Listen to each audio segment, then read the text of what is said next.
It's a pleasure to participate in this conference, even if only virtually. And I'm very happy to have the opportunity to talk about the IMF's assessment of the COVID impact on the global economy and on the Asian region. I have a few slides that I'm going to go through. I want to make kind of three buckets of points. The first is that this is a truly global crisis. The second is that this crisis has very unique features, and we're seeing that show up in many countries of the world. So I'm going to spend some time talking about that. And then I'm going to end with a few slides on looking forward, the path ahead, the risks, and what policies will be needed. So let me jump in. So like I said, this is a truly global crisis. Why am I emphasizing that? I'm emphasizing that because at the IMF, we've seen many crises. The world has seen many crises over the last 100 years. But we haven't seen a truly global crisis since the Great Depression. And this is one of those. So it starts off with a shock, which is a global shock. So what the slide here shows you are the number of confirmed cases around the world of COVID-19. And there is heterogeneity across countries. And you can see that many countries have successfully contained the spread of the virus. And you can see that by the number of cases coming down, new cases coming down precipitously. You see a leveling off in the US. And you see that the Asian economies have done particularly well relative to many countries in the world in keeping the case count low and containing it quite severely. Now, there are emerging market economies like Brazil and Russia that continue to have very high rates of infection and seem to be still in the exponential part of the curve. So there is tremendous heterogeneity. But what this graph tells you is that if you think of this crisis, the biggest hit comes at home. So it's not like as if this is a crisis that originated in one part of the world and then other countries are suffering because of spillovers in terms of loss of demand and trade. That is happening in this crisis, but even more importantly, every country is being hit directly in their home economies through a drastic supply shock at home as workers can't go to work, a demand shock as people can't go out and consume and spend. So even if you think of this as suppose you were a closed economy, you would be hit very severely by this crisis. A second feature of this crisis is that you've had countries locking down and reopening. Again, this is something that we've not seen before in any other crisis. And so you have pictures here of global mobility trends for places of work. We have countries in Europe, we have countries in Asia, and there is heterogeneity that you see in that. But again, just to remind you about how global this is, in the sense that when it started out and you saw very strict containment measures being put in place in China, there was a sense that this could not happen in other parts of the world. But we did indeed see, I think to a surprise, that in many parts of the world, very strict containment measures have been put in place. Now, countries have had very different strategies. And in Asia, for instance, you can see that the reopening is already further along than for Europe and for the US. But at this point, in a survey of countries that we've done most recently, about 75% of the countries that we've surveyed say they are at different stages of reopening. So some of them pretty early, but they're all moving reopening. Now, they're reopening at much early stages of the virus as opposed to in other countries. So I think there is going to be very interesting to see what happens next in terms of second waves of the COVID-19 crisis. So, but again, this is a unique feature of this. This is a global lockdown and a global reopening we're seeing at this point. Moving on to the next slide is that this is a multifaceted external shock. So it's not just a health crisis. That was the original crisis, is the health crisis. But on top of that, with the collapse in demand for transportation and OPEC-related disruptions, there was a very large drop in commodity prices. Now, for the Asian economies, of course, this is a plus because most of them are commodity importers and oil importers. And so you see that is being very beneficial. But for other countries in the world that are major commodity exporters, this is a major crisis for them because it's a collapse in one of their biggest exporting good, oil, along with a deep health crisis. The middle graph shows you that especially early on in the crisis, there was a precipitous drop in portfolio flows to emerging markets. This is again another facet of the crisis, which is a big contraction in capital flows coming into these emerging markets. Now, to be clear, this is just one kind of flows. These are portfolio flows. But again, for the Asian region, this is what would be a negative shock. So while the commodity price shock is a positive shock, the portfolio flow shock is, of course, a negative shock. And from an Asian EM perspective, one of the risks going forward is how these capital flows will behave. So just to summarize in terms of the global aspect, this is a much more deeper and broader crisis than the global financial crisis. So the great lockdown of 2020, as you can see there on if you look at the bars, first of all, if you look at emerging advanced economies and emerging markets as a whole, they have all been in contractionary space. And this has never happened before. So if I took the whole AE bundle and EM bundle, in previous crises, it used to be that one was doing okay while the other was doing much worse. But this time, both of them are in recessionary territory. And you can see the comparison comes through very clearly that even if you look at China and India, which is based on the current estimates of growth, are in expansionary territory, mildly expansionary territory, you still have that they were doing a whole lot better in the global financial crisis. So that's the global aspect of this crisis. Now, I want to talk about the common features of the economic impact. Again, there are, of course, many very interesting features of this crisis, but I'm going to focus on a few. The first is I'm going to talk about how this crisis is so unique in its hit to services. Right? So in past crises, what you would see is you would see a collapse in manufacturing, a big hit to manufacturing, and a smaller hit to services. And why is that? It's because usually what gets restricted much strongly is investment. And with a drop in demand for investment, there is going to be a big hit to manufacturing. On the other hand, consumption spending tends to hold up. And that's why services don't decline as much. But this is a crisis that has taken the form of lockdowns, which means that people cannot go out and spend. They cannot go to restaurants. Workers cannot go to restaurants. They cannot be opened. So you would expect what we are seeing is a big collapse in services. And so you can see that, for instance, if you look at the two graphs over there, and these are all Asian economies, and one I have put Sweden in there.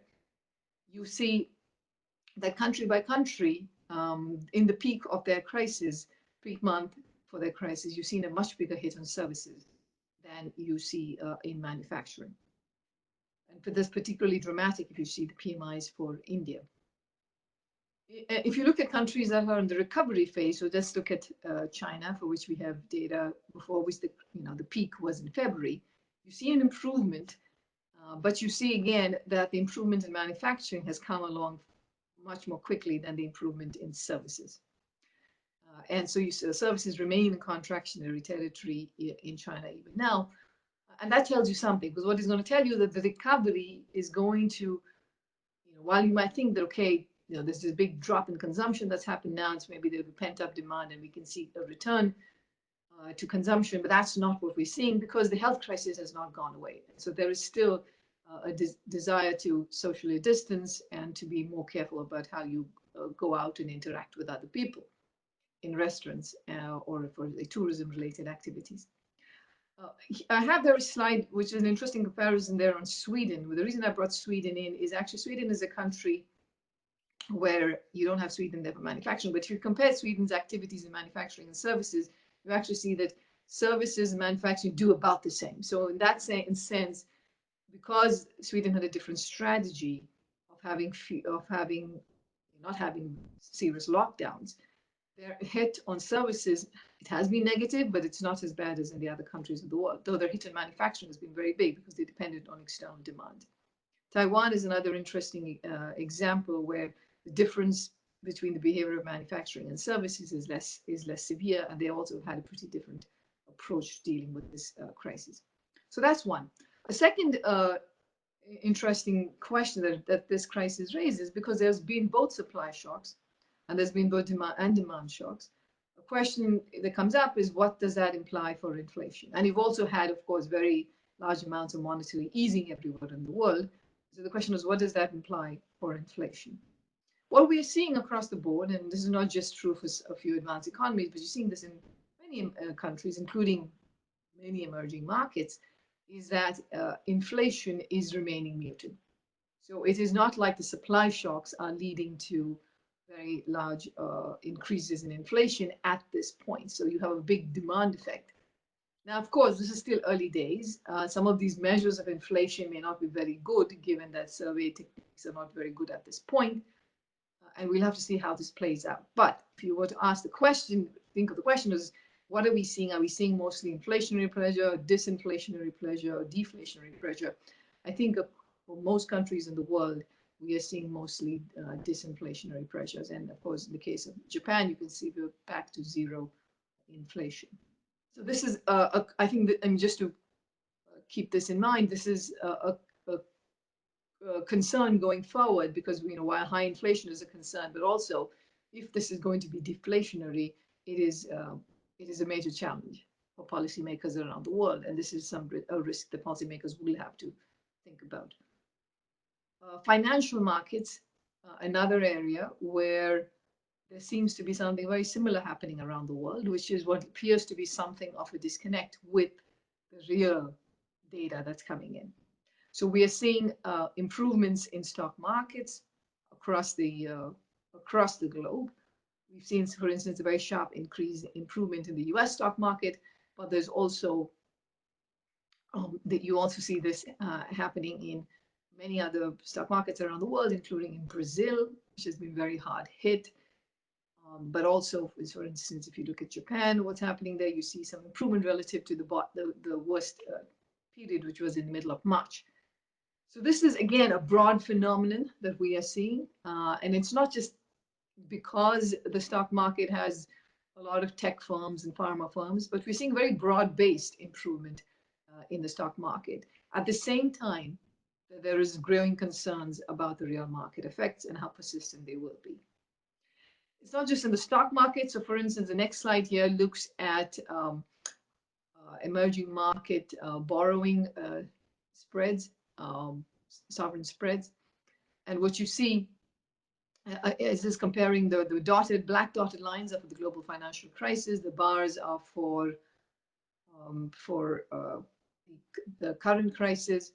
And what you see there is that, yes, there are some countries where the spreads have gone up more than during the GFC, but there are several economies for whom actually, if anything, the spreads are lower than the global financial crisis. And the three Asian countries, which are all highlighted in red, show you that the GFC was worse. And just to keep in mind, that relative to the scale of the hit on the real economy that everyone is projecting, you would have thought that maybe this would be much larger, but you're seeing actually much more limited effect. Similarly, with exchange rates, you had depreciations, but again, in several cases, those depreciations have been far more muted than in the GFC. So I think this is an important feature of this crisis as of now, the speed with which we've seen an improvement in financial markets. Now, of course, that reflects the very large expansion in policy interventions during this crisis. You've had very rapid increase, cuts in monetary policy rates, very large amounts of liquidity infusion, and this has absolutely helped with global liquidity, the swap lines. All of these have played a role. But question, of course, is how long will this continue, and can this hold up? There's also been a substantial amount being done on the fiscal front. And you have this slide there, which looks at as our most recent numbers on the amount that different countries are doing. So we have it divided between above the line and below the line. So above the line is in spending revenue measures, below the line loans, equities, and guarantees. And compared to the previous crisis, a very large amount is being done. But what you can also see, of course, is emerging markets are more constrained in how much fiscal policy they can use. So even though they're hit by the same kind of a shock, they're very exposed to it, but their fiscal space is lesser. That's one challenge that they have to deal with. A second challenge is what the right-hand side graph shows you, which is that this is a crisis that requires getting money into the hands of a large number of people very quickly. Now, in emerging markets, and you can see the numbers for emerging Asia and for low-income Asia, there's a very large informal sector. So if you look at the proportion of informal employment and non-agricultural employment, you can see that, we're talking about emerging Asia, 70%, or 70%, low-income countries around 80%. Now, so this is a large amount. We've done a calculation of how much it would cost, the fiscal cost of a 2-month transfer to the informal workers for instance, the medium emerging market and the medium low-income country, and it ranges between 2 and 5% of GDP. So the cost is substantial. Also, one has to be particularly innovative in how you get the money into the hands of these households, because many of them are self-employed. And so you've seen a creative use of digital payment methods, mobile payments, and expansion of existing schemes to a much larger number of people. But these are the kinds of challenges that one has to deal with, and these are the kinds of measures that are being done. So this slide is on the monetary policy loosening. You can see that's happening. And you can see the amount of FX intervention happens. So this is, emerging markets tend to use FX interventions more than advanced economies do. And you see it. But again, this is of a smaller scale than what we saw during the global financial crisis or the taper tantrum. So my previous slide about exchange rates and exchange rate depreciations being not as dramatic as one might have thought given the scale of the real shock. It's not as if that's because FX interventions have been much more stronger this time around. If anything, it's still early days and you don't really see that much of it being used. And I think this is because of the very easy monetary conditions being provided by major central banks around the world, which is then spilling over into easy financial conditions in the EM world also. So let's move on now to looking forward and the next steps. So looking forward, there is profound uncertainty about the recovery. So what you have there in the graph is our projected path for global GDP that we put out in the April World Economic Outlook. And you can see there, that's the black line. The black line was what we had projected in April, which was a contraction in 2020 of 3%, and then growth in 2021 of 5.8%. Now that's a recovery, but it's a partial recovery, and you're well below the trend line, the pre-crisis trend line.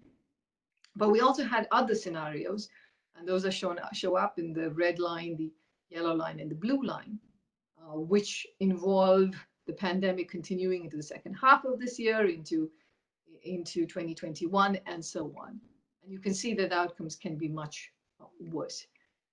We are looking at incoming data. As we see incoming data based on high frequency data also of how recoveries are playing out, it is likely that we will be revising downwards. So we will be putting out new numbers on June 24th, and they will be very likely worse than what we had in the April World Economic Outlook. I think there is a big question about what the recovery would look like, how much of scarring there will be, and for how long. And these are the features that we are working on. But given the depth of this crisis, given the need for reallocation of labor across sectors, because some sectors like tourism, transportation are going to be hit in a big way, given this margin for bankruptcies and insolvency issues coming up, and the prospects of changes in consumer behavior, one has to be quite concerned about the path of recovery. And many of these variables point to significant scarring effects. For the Asia region, like I was talking in the beginning, on the one hand, the oil price shock is a positive. Asia has had a much better success rate with containment, with testing, contact tracing, with keeping the number of infection rates down, bringing the caseload down much more quickly. So both of those, I think, work in the favor of Asia. The other, aspect that works in the favor of Asia is, for instance, if you look at the right graph on my slide 13, You see that if you look at emerging market Asia in terms of our external vulnerabilities and fiscal vulnerabilities, they are lower than emerging markets as a whole. And so this is the assessment we do about, for instance, external financing needs, debt distress, and so on. So EM Asia looks much better than EMs as a whole. Though if you look at low income Asia, that is an important concern. So I would say that for low income Asia economies, there is the concern, the concern that comes from external financing needs, fiscal vulnerabilities, and that's something that policy will have to pay close attention to. What the left graph shows you, of course, is that the other aspect of Asian economies is international trade. And this is a crisis that has already led to a major contraction in international trade. Our projections are for trade to contract by 10% this year in 2020. And given the relative openness of Asian economies, that this, the collapse in trade can have a very big effect.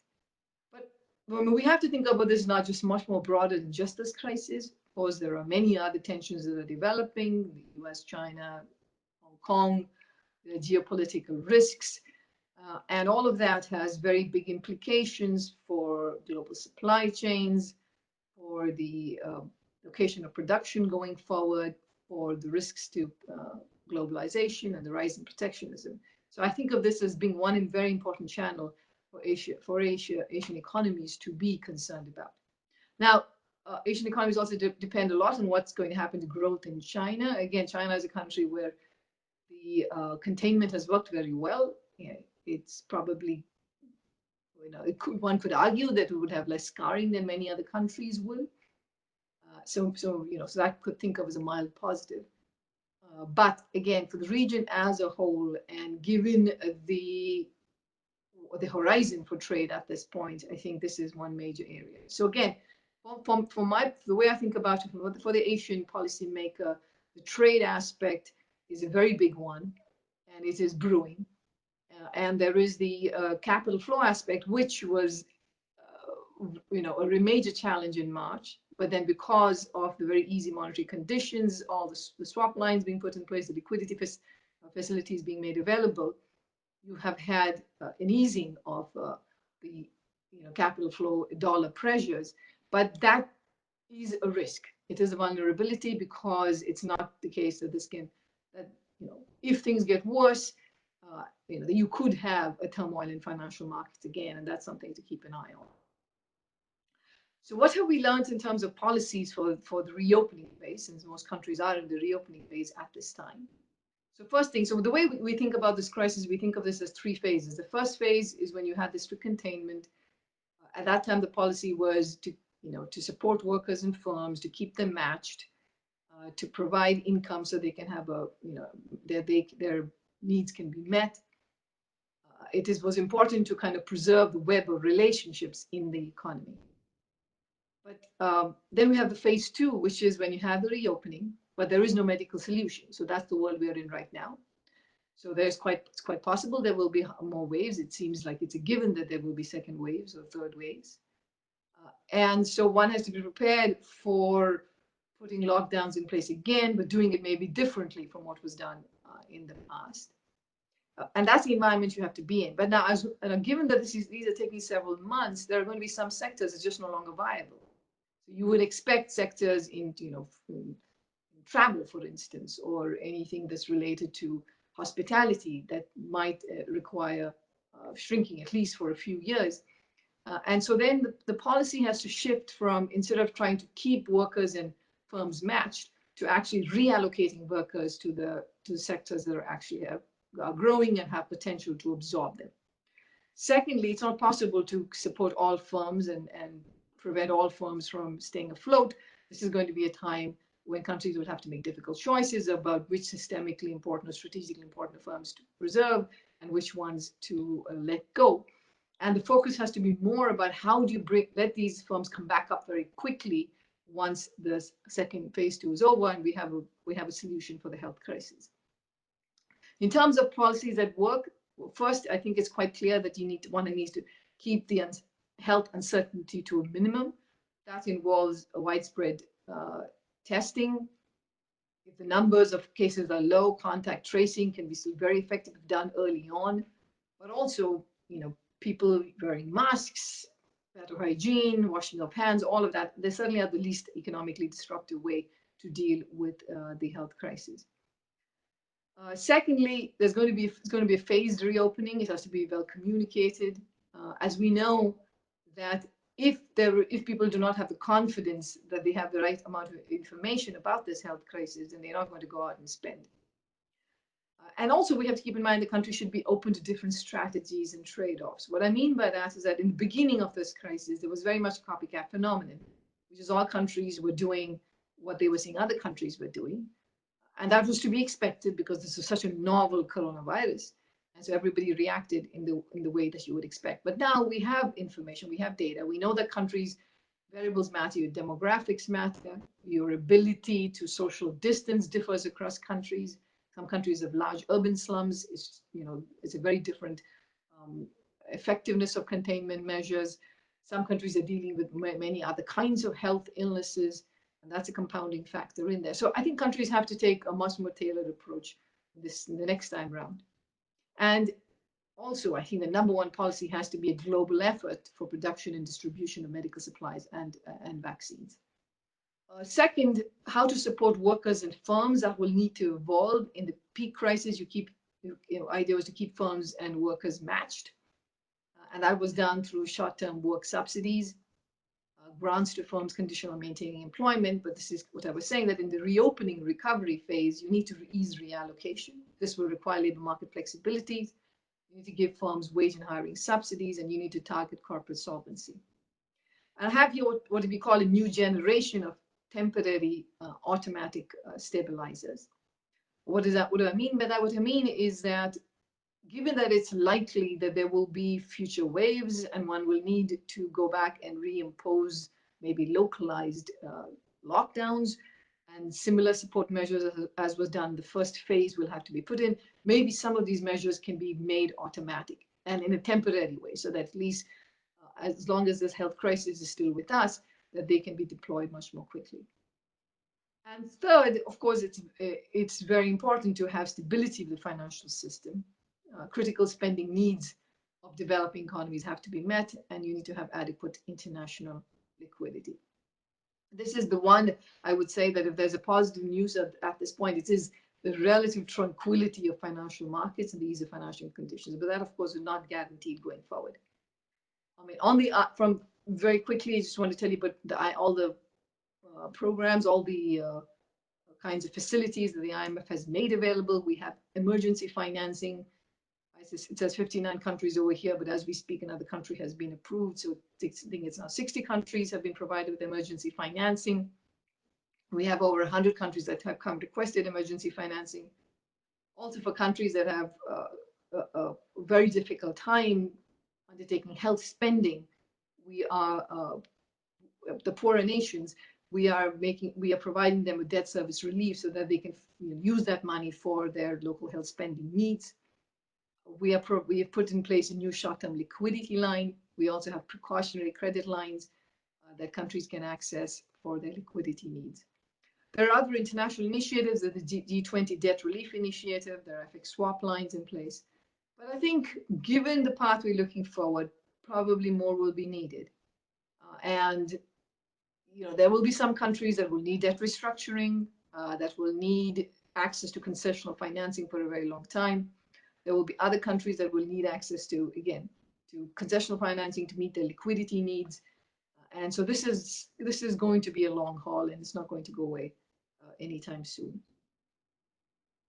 And of course, I'm just going to end with saying that the crisis, of course, presents us with opportunities and challenges, and I'm going to just list them here. As you can see, there's the possibility that technology and innovation can happen much faster, as we've seen especially with medical therapies and vaccines, and that could play a role in raising productivity. On the other hand, there's work that suggests that working from home might have some of the opposite effect. I think it's not certain at this point, but one could make an argument. There can be measures that can be taken in the recovery phase that has a recovery that invests in public infrastructure, that's more green, for instance, and helps with climate change. Inclusive growth is going to be very important to address because this crisis is going to put the world in a situation of greater inequality, higher poverty, and how do we ensure a job-rich recovery? I think that these are very important issues. There's fintech, mainstreaming epidemic preparation. These are all issues that we are also studying and looking into in terms of best practices for these. Lastly, I just want to end with global cooperation. I think, like I said, I think this is true for the world as a whole, and it's particularly true for the Asian region, that there is the great lockdown, there is the health crisis, but on top of that, I think there is the real risk that can come from rise in protectionism, uh, rolling back from globalization, and, and geopolitical risks. I think there is.